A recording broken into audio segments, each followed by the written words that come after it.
Okay, I'll tell you something. Something happened very recently.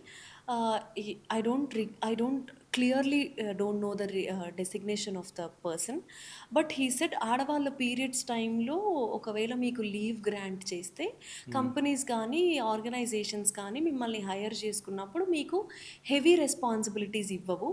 ఎందుకంటే మీరు లీవ్స్‌లో ఉంటారు. మీరు పనిని అనుకున్న టైంలో ఫినిష్ చేయలేరు కాబట్టి మీకే వర్క్ తగ్గిపోయిద్ది. మీరే మళ్ళీ తక్కువగా ఉంటారు. మళ్ళీ మగవాళ్ళకే ఎక్కువ రెస్పాన్సిబిలిటీస్ ఇస్తారు. అప్పుడు మీరు ఎప్పటికీ సమానంగా సీఈఓస్ లాంటివి అవ్వలేరు కదా! అని ఆయన చెప్పారు. So, when you look at it, when you think about it అంటే ఆయన మంచి ఉద్దేశంతోనే చెప్పుంటారేమో వి డోంట్ నో. కానీ when you think between the layers ఆడదానిగా పుట్టడం నీ తప్పు. నీకు పీరియడ్స్ రావడం నీ బలహీనత. కాబట్టి నువ్వు ఎప్పటికీ మగాడు చేసినంత పని చేయలేవు.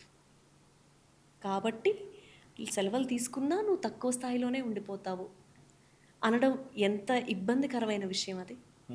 సో పవర్ స్ట్రక్చర్ని మార్చాలి అంటే సెలవులు ఇచ్చి కూడా నీకు అంత ఈక్విటీ మేము ప్రజెంట్ చేయగలుగుతాము, అంత ఆపర్చునిటీ నీకు ప్రొవైడ్ చేయగలుగుతాము, నువ్వు అంత ఈక్వల్గా ఎక్సెల్ అవ్వగలవు వర్క్లో అని చెప్పడం వేరు, ఆ ప్రొవిజన్ ఇవ్వడం వేరు. అంతేకాని నీకు ఆల్రెడీ బాడీలో ఫ్లా ఉంది కాబట్టి నువ్వు పనికిరావు, నీకు ఎలాగో పవర్ పనికిరాదు అని చెప్పడం వేరు.